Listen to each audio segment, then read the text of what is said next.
au quotidien cette semaine avec les 24 heures camions, les 24 et 25 septembre.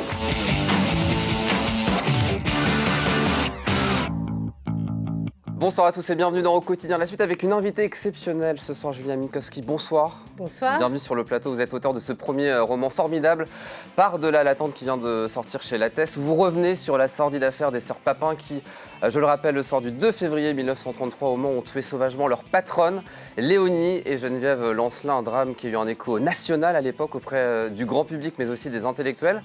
Dans ce roman, vous allez vous intéresser à l'avocate mancelle Germaine Bruyère, totalement oubliée, qui fut en son temps une grande avocate et qui a donc défendu les sœurs Papin. On va la suivre lors de l'attente du verdict du procès le vendredi 29 septembre 1933. Procès qui, je le rappelle aussi, s'est déroulé au Mans, au cœur de la Visitation. Alors, première question, vous êtes avocate pénaliste. Comment vous avez eu connaissance déjà de cette affaire et surtout de cette avocate que nous-mêmes, on a oubliée aujourd'hui ? Je me suis posé la question de savoir si une femme avocate avait déjà accompagné son client à l'échafaud, puisque vous avez dans la littérature beaucoup de récits, d'exécutions. À l'époque de la peine de mort, les avocats accompagnaient leurs clients lors de la guillotine. Et donc, je voulais savoir si c'était arrivé à une femme. Et c'est comme ça que j'ai rencontré Germaine Bruyère, qui est a priori la deuxième femme en France à avoir assisté à une exécution. Alors, il y a eu un gros travail de recherche que vous avez, je crois, réalisé pendant le confinement. Vous êtes même venu à Doucet travailler pendant le confinement ? Oui. On vous a accueilli au Mans, en fait, pour bosser. Oui, on m'a accueilli au Mans. J'ai eu la chance de rencontrer quelqu'un qui connaît très bien la ville pour avoir travaillé auprès du maire pendant 30 ans, qui est Patricia Di Martino. Elle m'a présenté aussi Roger Lecoq, ancien conservateur du musée du Mans, et tous deux m'ont accompagné dans mes tribulations, en effet, en grande partie pendant le confinement. Et la librairie Doucet nous a accueillis, mon éditrice et moi, lors de nos pauses, et notamment pour nous inviter à déjeuner, puisqu'à l'époque, il n'y avait plus aucun restaurant, plus aucun endroit où se déjeuner à restaurer. Doucet, donc c'est un avantage. Voilà. Justement, ce roman, donc, c'est l'attente du verdict, qui est l'occasion d'évoquer à la fois le procès, mais aussi le parcours et l'histoire de Germaine Bruyère, une pionnière, première femme avocate inscrite au barreau du Mans. Vous le dites dans le roman, c'est une icône de défense du petit peuple. C'est ce qu'elle voulait être, Germaine Bruyère, et c'est ce qu'elle était à l'époque ? Est-ce que c'est ce qu'elle voulait être ? Moi, j'ai imaginé que oui, mais en tout cas, est-ce qu'elle l'était ? Oui, grâce au formidable site internet de la BNF, Gallica, j'ai pu retrouver toutes les occurrences Germaine Bruyère dans la presse, et elle était manifestement incontournable comme avocate pénaliste, tant devant les tribunaux correctionnels que devant la cour d'assises. Farouchement opposée à la peine de mort, vous nous rappelez dans cet ouvrage ce principe de justice qu'on oublie parfois: chaque justiciable a le droit à une défense. Oui, chaque justiciable a droit à une défense, y compris Christine et Léa Papin, qui se sont rendues coupables d'un crime abominable. Leurs patronnes ont véritablement été massacrées. Elles ont arraché leurs yeux alors qu'elles étaient encore vivantes, ce qui reste, je crois, encore à ce jour inédit dans les annales criminelles. Alors, Germaine Bruyère a aussi défendu Henri-Louis Nicolas, le dernier condamné à mort au Mans, qu'elle n'a pas réussi à sauver de la guillotine. Elle voulait vraiment défendre les gens et elle était opposée à la peine de mort. Elle voulait une condamnation, mais une condamnation qui n'allait pas jusqu'à la peine de mort, en tout cas pas jusqu'à la guillotine.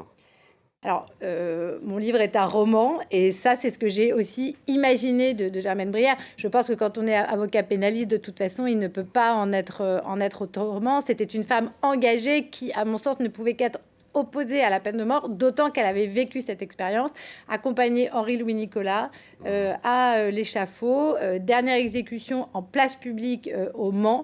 Il me paraissait très vraisemblable qu'elle était une fervente opposante à la peine de mort. Et puis la place de la femme dans le monde judiciaire en 1930, il y a une enquête qui est réalisée pour savoir si elle réunit les conditions de dignité et de moralité nécessaires pour son inscription au barreau.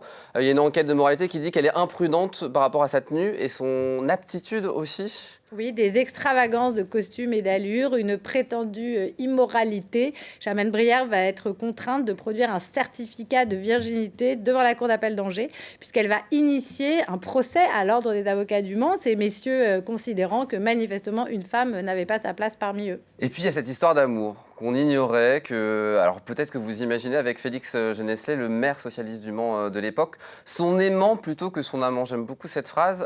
Quelle est la part de réalité de cette histoire ? Alors moi, en voyant une photo sur laquelle apparaissent Germaine et Félix dans une salle d'audience, il m'est apparu comme une espèce de révélation. Pourtant, ils ne se regardent pas, mais qu'il existait une intimité entre eux. Ils ont souvent été opposés dans des procès. Ils sont décédés tous les deux à 40 ans, à quelques mois d'écart. Leurs destins se rejoignent et après avoir eu cette idée, j'ai pu avoir accès aux notes d'un journaliste qui avait fait une petite conférence sur Germaine Brière pour une association à l'hôpital du Mans. Et dans ces notes, il était inscrit que Germaine avait eu une aventure avec Félix, que cela avait été découvert par l'épouse de Félix justement à sa mort. Il était maire du Mans dans son bureau, certainement des lettres d'amour. Peut-être que ce témoignage lui venait du fils de Félix, que moi-même je n'ai jamais pu rencontrer puisqu'il était décédé quand j'ai commencé mes recherches. Un mot sur l'affaire en elle-même. On va vraiment revisiter cette affaire avec la défense de Germaine Brière. Sa ligne de défense, c'est de dire c'est pas la condition sociale, mais la folie qui explique ce double meurtre. Nous, on a plutôt retenu la condition sociale, nous, Manceau, sur cette affaire, alors que c'est la folie, selon Germaine Brière, qui prenait.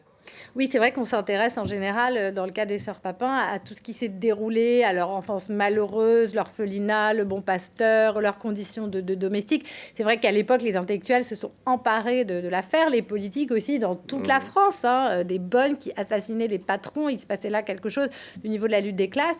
Et ce qu'on sait beaucoup moins, c'est que donc, leur avocate, Germaine Brière, elle a plaidé la folie. Elle voulait une nouvelle expertise, puisque les experts judiciaires avaient conclu à la responsabilité pénale, à la sorte de folie. Mais elle était convaincue. Et d'ailleurs, l'histoire lui a donné raison, puisque à peine incarcérée, Christine Papin va être déplacée à l'asile à Rennes. Elle va d'ailleurs mourir 3 ans après de cachexie, c'est-à-dire qu'elle va arrêter de se nourrir. Et c'est très typique des schizophrènes. Moi, j'ai parlé avec des experts. Manifestement, Christine Papin, elle était schizophrène. Et c'est ce qu'a plaidé son avocate. Alors Christine, donc condamnée à la peine capitale, mais graciée par le président de l'époque. Il n'y a pas d'appel qui a eu lieu. Et puis Léa, condamnée à 10 ans de travaux forcés. Alain Moreau nous le rappelait hier, notre historien local, décédée en 2001, Léa Papin.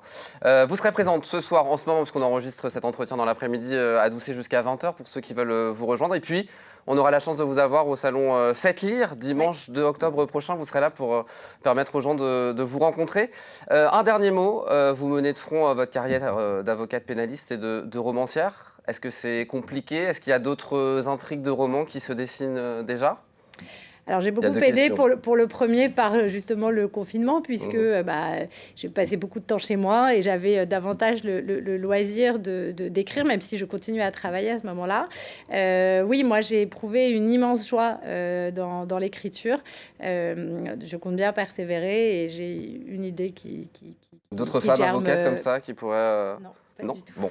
Et ben vous reviendrez avec grand plaisir sur le plateau. En tout cas, merci beaucoup de nous avoir accordé ces quelques minutes. Très bonne soirée à vous. On vous donne rendez-vous le 2 octobre prochain au salon Faites Lire. Oui, j'espère bien vous y voir. On sera là avec grand plaisir. Merci beaucoup, Julia Minkowski. On rappelle, Par-delà l'attente, ça vient de sortir chez Lattès et on peut le trouver chez tous les bons libraires sartois. Et ils sont nombreux. Très bonne soirée à vous. Dans un instant, Aurélien Caillos pour les Sartois du Web. Moi, je vous donne rendez-vous lundi 18h30 avec le sourire et la bonne humeur pour Au Quotidien lundi.